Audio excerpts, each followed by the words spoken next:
Chapitre 18. Mythologie scientifique et vulgarisation. Puisque nous avons été amenés à faire allusion aux survivances que laissent dans la mentalité commune des théories auxquelles les savants eux-mêmes ne croient plus, et qui ainsi n'en continuent pas moins d'exercer leur influence sur l'attitude de la généralité des hommes, il sera bon d'y insister un peu plus, car il y a là quelque chose qui peut encore contribuer à expliquer certains aspects de l'époque actuelle. À cet égard, il convient de rappeler tout d'abord qu'un des principaux caractères de la science profane, quand elle quitte le domaine de la simple observation des faits et veut essayer de tirer quelque chose de l'accumulation indéfinie de détails particuliers qui en est l'unique résultat immédiat, c'est l'édification plus ou moins laborieuse de théories purement hypothétiques, et qui nécessairement ne peuvent être rien de plus, étant donné leur point de départ tout empirique, car les faits, qui en eux-mêmes sont toujours susceptibles d'explications diverses, n'ont jamais pu et ne pourront jamais garantir la vérité d'aucune théorie. Et comme nous l'avons dit plus haut, leur plus ou moins grande multiplicité n'y fait rien. Aussi, de telles hypothèses sont-elles au fond bien moins inspirées par les constatations de l'expérience que par certaines idées préconçues et par certaines des tendances prédominantes de la mentalité moderne. On sait d'ailleurs avec quelle rapidité toujours croissante ces hypothèses, à notre époque, sont abandonnées et remplacées par d'autres. Et ces changements continuels suffisent trop évidemment à montrer leur peu de solidité et l'impossibilité de leur reconnaître une valeur en tant que connaissance réelle. Aussi, prennent-elles de plus en plus, dans la pensée des savants eux-mêmes, un caractère conventionnel, donc en somme irréel, la pensée des savants eux-mêmes. Et nous pouvons encore noter là un symptôme de l'acheminement vers la dissolution finale. En effet, ces savants, et notamment les physiciens, ne peuvent guère être entièrement dupes de semblables constructions, dont aujourd'hui, plus que jamais, ils ne connaissent que trop bien la fragilité. Non seulement elles sont vite usées, mais dès leur début, ceux même qui les édifient n'y croient que dans une certaine mesure, sans doute assez limitée, et à titre en quelque sorte provisoire. Et bien souvent, il semble même les considérer moins comme de véritables tentatives d'explication que comme de simples représentations et comme des façons de parler. C'est bien tout ce qu'elles sont en effet. Et nous avons vu que Leibniz avait déjà montré que le mécanisme cartésien ne pouvait pas être autre chose qu'une représentation des apparences extérieures, dénuée de toute valeur proprement explicative. Dans ces conditions, le moins qu'on puisse en dire est qu'il y a là quelque chose d'assez vain, et c'est assurément une étrange conception de la science que celle dont procède un semblable travail. Mais le danger de ces théories illusoires réside surtout dans l'influence que, par cela, seules qu'elles s'intitulent scientifiques, elles sont susceptibles d'exercer sur le grand public, qui lui les prend tout à fait au sérieux, et les accepte aveuglément comme des dogmes. Et cela, non pas seulement tant qu'elles durent, elles n'ont même souvent eu alors qu'à peine le temps de parvenir à sa connaissance, mais même et surtout quand les savants les ont déjà abandonnées, et bien longtemps après, du fait de leur persistance dont nous parlions plus haut, dans l'enseignement élémentaire et dans les ouvrages de vulgarisation, où elles sont d'ailleurs toujours présentées sous une forme simpliste et résolument affirmative, et non point comme les simples hypothèses qu'elles étaient en réalité pour cela même qu'ils élaborèrent. Ce n'est pas sans raison que nous venons de parler de dogme, car pour l'esprit anti-traditionnel moderne, il s'agit bien là de quelque chose qui doit s'opposer et se substituer au dogme religieux. Un exemple comme celui des théories évolutionnistes, entre autres, ne peut laisser aucun doute à cet égard. Et ce qui est encore bien significatif, c'est l'habitude qu'ont la plupart des vulgarisateurs de parsemer leurs écrits de déclamations plus ou moins violentes, comme toute idée traditionnelle, ce qui ne montre que trop clairement quel rôle ils sont chargés de jouer, fût-ce inconsciemment dans bien des cas, dans la subversion intellectuelle de notre époque. Il est arrivé à se constituer ainsi, dans la mentalité scientiste, qui, pour les raisons d'ordre en grande partie utilitaires que nous avons indiquées, est, à un degré ou un autre, celle de la grande majorité de nos contemporains, une véritable mythologie. Non pas certes au sens originel et transcendant des vrais mythes traditionnels, mais tout simplement dans l'acception péjorative que ce mot a prise dans le langage courant. On pourrait en citer d'innombrables exemples. Un des plus frappants et des plus actuels, si l'on peut dire, est celui de l'imagerie des atomes et des multiples éléments d'espèces variées en lesquels ils ont fini par se dissocier dans les théories physiques récentes.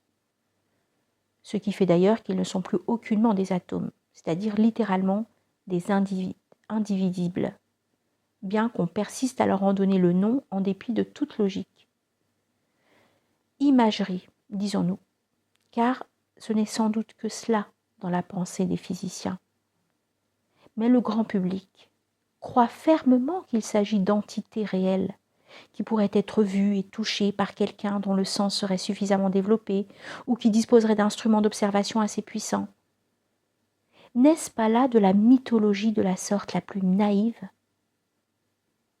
Cela n'empêche pas ce même public de se moquer à tout propos des conceptions des anciens, dont bien entendu, il ne comprend pas le moindre mot. Mais en admettant qu'il ait pu y avoir de tout temps des déformations populaires, encore une expression qu'aujourd'hui on aime fort employer à tort et à travers, sans doute à cause de l'importance grandissante accordée à la masse, il est permis de douter qu'elles aient jamais été aussi grossièrement matérielles et en même temps aussi généralisées qu'elles le sont présentement, grâce tout à la fois aux tendances inhérentes à la mentalité actuelle et à la définition tant vantée de l'instruction obligatoire, profane et rudimentaire. Nous ne voulons pas nous étendre outre mesure sur un sujet qui se prêterait à des développements presque indéfinis, mais s'écartant trop de ce que nous avons principalement en vue. Il serait facile de montrer par exemple que, en raison de la survivance des hypothèses, des éléments appartenant en réalité à des théories différentes se superposent et s'entremêlent de telle sorte dans les représentations vulgaires qu'ils forment parfois les combinaisons les plus hétéroclites. D'ailleurs, en conséquence du désordre inextricable qui règne partout, la mentalité contemporaine est ainsi faite qu'elle accepte volontiers les plus étranges contradictions. Nous préférons insister seulement encore sur un des aspects de la question qui, à vrai dire, anticipera quelque peu sur les considérations qui auront à prendre place dans la suite, car il se réfère à des choses qui appartiennent plus proprement à une autre phase que celle que nous avons envisagée jusqu'ici. Mais tout cela, en fait, ne peut pas être séparé entièrement, ce qui ne donnerait qu'une figuration pas trop schématique de notre époque. Et en même temps, on pourrait déjà entrevoir par là comment les tendances vers la solidification et vers la dissolution, bien qu'apparemment opposées à certains égards, s'associent cependant du fait même qu'elles agissent simultanément pour aboutir en définitive à la catastrophe finale.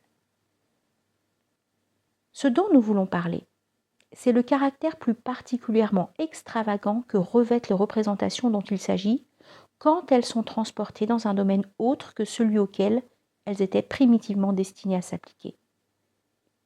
C'est de là que dérivent en effet la plupart des fantasmagories de ce que nous avons appelé le néo-spiritualisme, sous ses différentes formes, et ce sont précisément ces emprunts à des conceptions relevant essentiellement de l'ordre sensible qui explique cette sorte de matérialisation du suprasensible qui constitue un de leurs traits les plus généraux. Sans chercher pour le moment à déterminer plus exactement la nature et la qualité du suprasensible auquel on a effectivement affaire ici, il n'est pas inutile de remarquer à quel point ceux même qui l'admettent encore et qui pensent en constater l'action sont au fond pénétrés de l'influence matérialiste. S'ils ne nient pas toute réalité extracorporelle comme la majorité de leurs contemporains, c'est parce qu'ils s'en font une idée qui leur permet de la ramener en quelque sorte au type des choses sensibles, ce qui assurément ne vaut guère mieux. On ne saurait d'ailleurs s'en étonner quand on voit combien toutes les écoles occultistes, théosophistes et autres de ce genre aiment à chercher constamment des points de rapprochement avec les théories scientifiques modernes, dont elles s'inspirent même souvent plus directement qu'elles ne veulent bien dire. Le résultat n'est en somme que ce qu'il doit être logiquement dans de telles conditions.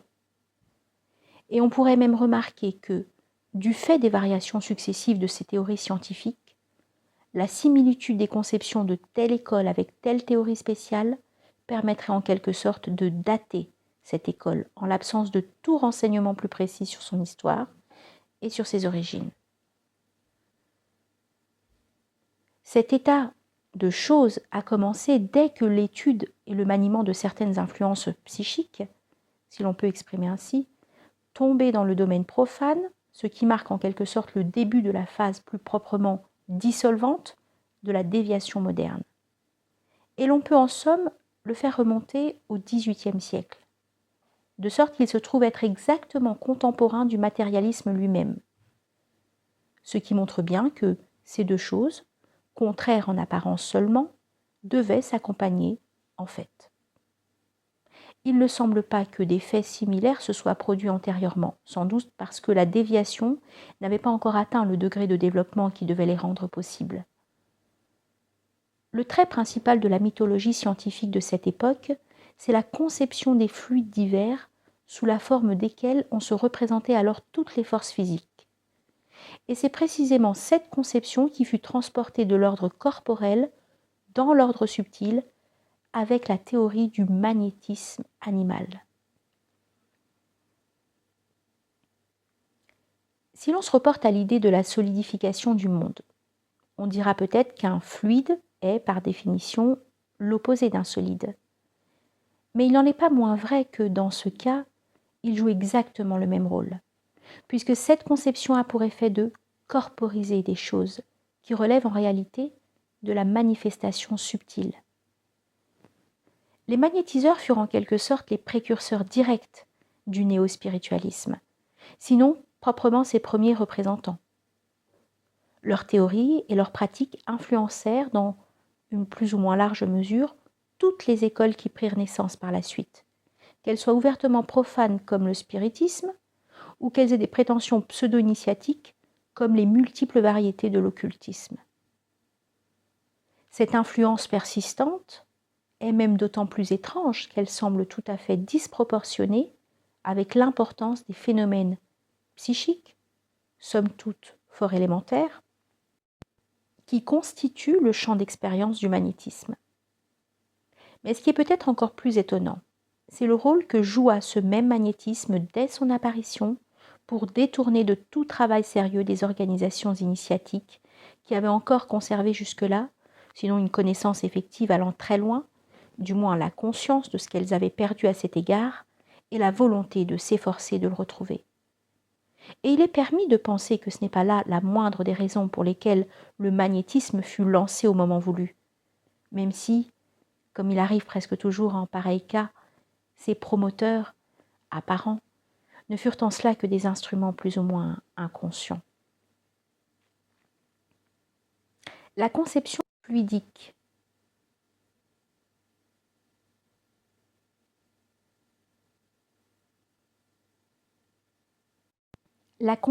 fluidique survécut dans la mentalité générale, sinon dans les théories des physiciens, au moins jusque vers le milieu du XIXe siècle. On continua même plus longtemps à employer communément des expressions comme celle de fluide électrique, mais d'une façon plutôt machinale et sans plus y attacher une représentation précise. Le spiritisme, qui vit le jour à cette époque, en hérita d'autant plus naturellement qu'il y était prédisposé par sa connexion originelle avec le magnétisme. Connexion qui est même beaucoup plus étroite qu'on ne le supposerait à première vue, car il est fort probable que le spiritisme n'aurait jamais pu prendre un bien grand développement sans les divagations des somnambules, et que c'est l'existence des sujets magnétiques qui prépara et rendit possible celle des médiums spirites. Aujourd'hui encore, la plupart des magnétiseurs et des spirites continuent à parler de fluide, et qui plus est, à y croire sérieusement. Cet anachronisme est d'autant plus curieux que tous ces gens sont en général des partisans fanatiques du progrès, ce qui s'accorde mal avec une conception qui, exclue depuis si longtemps du domaine scientifique, devrait à leurs yeux paraître fort rétrograde. Dans la mythologie actuelle, les fluides ont été remplacés par les ondes et les radiations. Celles-ci, bien entendu, ne manquent pas de jouer à leur tour le même rôle dans les théories les plus récemment inventées pour essayer d'expliquer l'action de certaines influences subtiles. Il nous suffira de mentionner la radiesthésie, qui est aussi représentative que possible à cet égard. Il va de soi que, s'il ne s'agissait en cela que de simples images, de comparaisons fondées sur une certaine analogie, et non pas une identité, avec des phénomènes d'ordre sensible, la chose n'aurait pas de très graves inconvénients, et pourrait même se justifier jusqu'à un certain point. Mais il n'en est pas ainsi.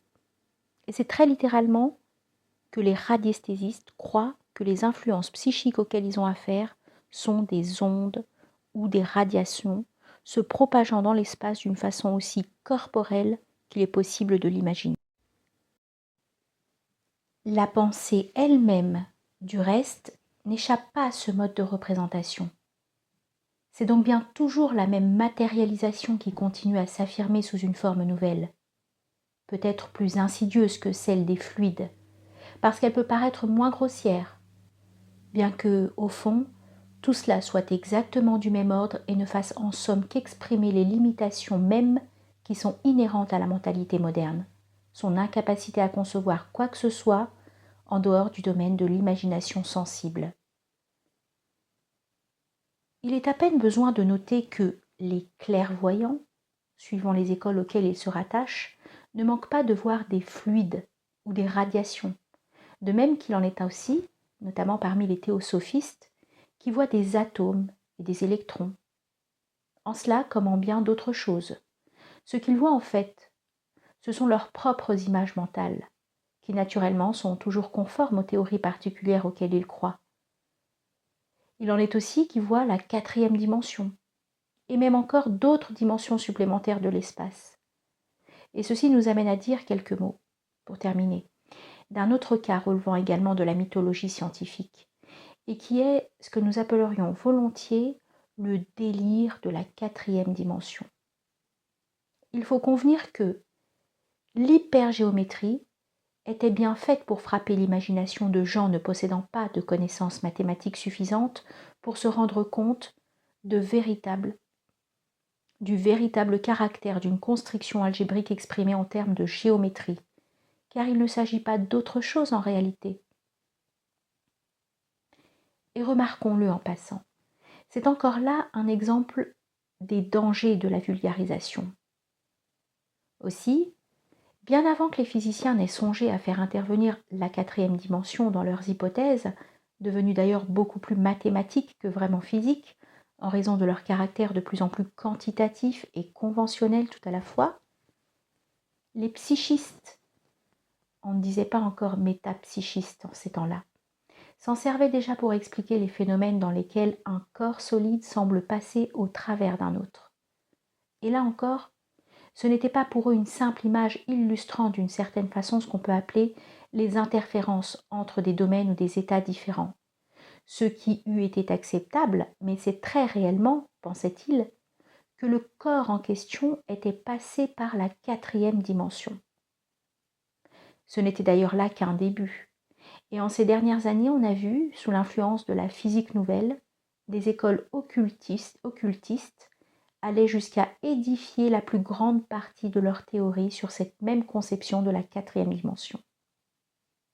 On peut d'ailleurs remarquer à ce propos qu'occultisme et sciences modernes tendent de plus en plus à se rejoindre à mesure que la désintégration s'avance peu à peu, parce que tous deux s'y acheminent par des voies différentes. Nous aurons encore plus loin à reparler de la 4e dimension à un autre point de vue, mais pour le moment, nous en avons assez dit sur tout cela, et il est temps d'en venir à d'autres considérations qui se rapportent plus directement à la question de la solidification du monde.